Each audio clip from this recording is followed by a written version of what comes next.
Samajwadi party विकास के मुद्दे को लेकर चुनाव लड़ने जा रही है और समाजवादी पार्टी के राष्ट्रीय अध्यक्ष माननीय अखिलेश यादव के प्रति जो जनता का आकर्षण है, जो आम लोगों की जनभावना है, वो इस बात को प्रदर्शित करती है कि जब वो सूबे में किसी स्थान पर निकलते हैं तो लाखों की संख्या में लोग उनको सुनने के लिए पहुंचते हैं और ये उनके आकर्षण का प्रतीक है।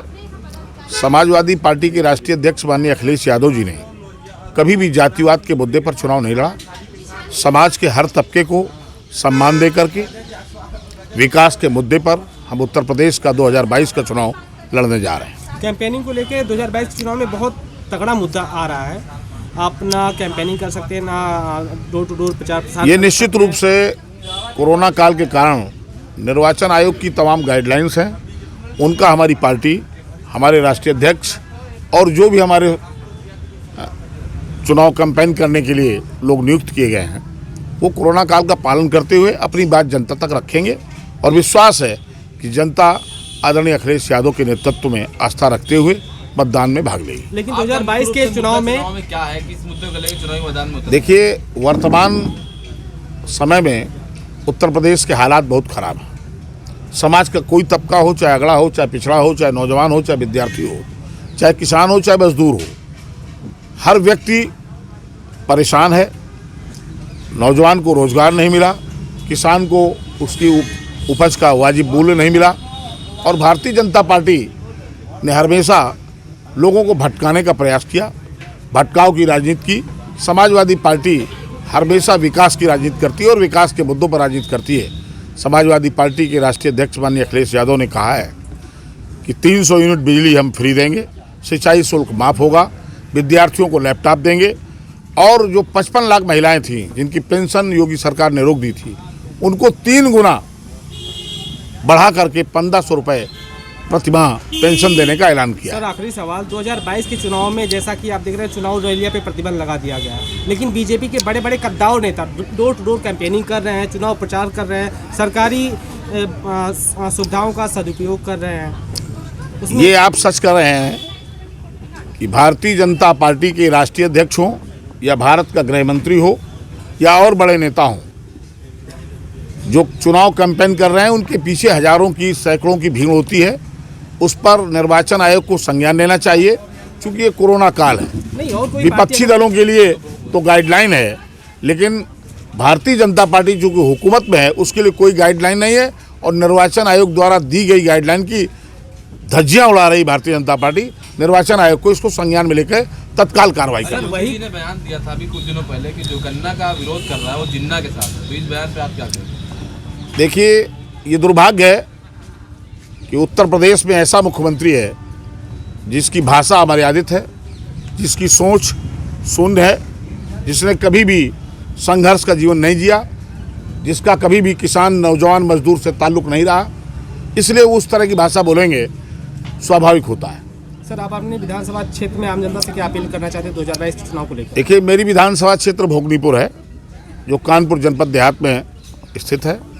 मैं अपने विधानसभा क्षेत्र के लोगों से अपील करूंगा कि राष्ट्रीय अध्यक्ष जी माननीय अखिलेश यादव के विगत 5 वर्षों के कामों को लेकर के नई विकास योजनाओं के साथ हम मैदान में जाएंगे और मुझे उम्मीद है कि लोग समाजवादी पार्टी के नेतृत्व में विश्वास करेंगे। ठीक है, बोलिए अपने बारे में क्या?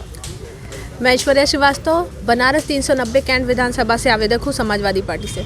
क्या मेन मुद्दे हैं आपके विधानसभा क्षेत्र को लेकर समाजवादी पार्टी की तरफ से? देखिए, अगर क्षेत्र की बात करें तो क्षेत्र में बहुत सारे मुद्दे हैं। वहाँ मुद्दे सिर्फ एक लाइन में बताना मुश्किल है। जितने सेक्टर, जितने वार्ड हैं, उनके अलग अलग समस्याएं हैं।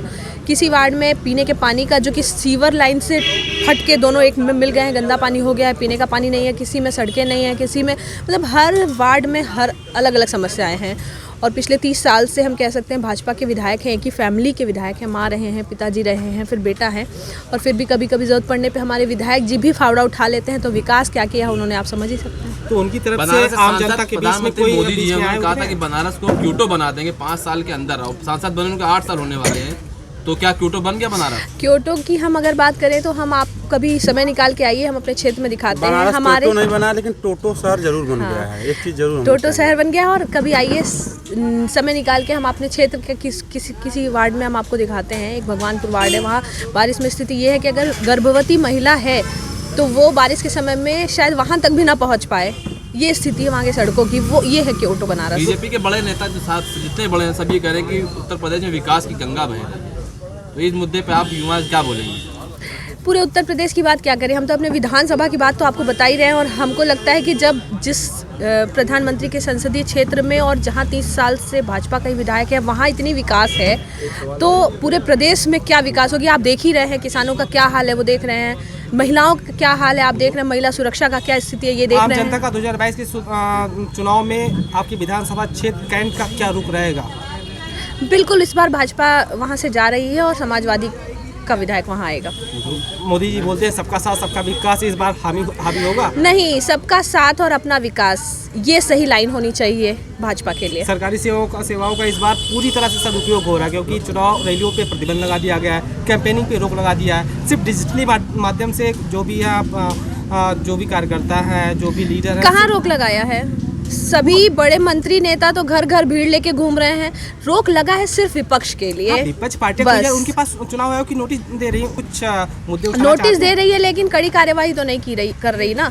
भीड़ तो सबसे ज़्यादा जो इस समय का प्रशासन है, जो इस समय भाजपा सरकार है, सबसे ज़्यादा भीड़ तो उन्हीं के साथ चल रही है। हमारे समाजवादी में तो हम पीसी के द्वारा डिजिटल उसके द्वारा माध्यम से हम अपना प्रमोशन कर रहे हैं, हम अपना प्रचार प्रसार और रैली कर रहे हैं। लेकिन उनके तो मुख्यमंत्री जी, उप मुख्यमंत्री जी, प्रदेश अध्यक्ष जी सब घर घर घूम रहे हैं और भीड़ के साथ घूम रहे हैं। 2022 के चुनाव में आम जनता से आपकी क्या अपील रहेगी? 2022 यही अपील है कि सही का साथ दीजिए, किसानों के हित की जो बात करें उसका साथ दीजिए, महिला सुरक्षा की जो बात कर रहे हैं उसका साथ दीजिए, जो युवाओं के रोजगार की बात करें उसका साथ दीजिए। बीजेपी प्रवक्ता का एक बयान है गौरव भाटिया का कि जब कोरोना काल था तो अखिलेश घर में थे, तब उनके हाथ में गन थी, आज अन्य लेकर आए। अब बड़े लोगों की बड़ी बातें हैं, इस पे हम क्या बोल सकते हैं? कुछ नहीं बोल सकते। इस पे हमारे भी प्रवक्ता ही जवाब दे तो बेहतर होगा। हम सिर्फ ये कहेंगे जनता से कि जनता सही का साथ दे।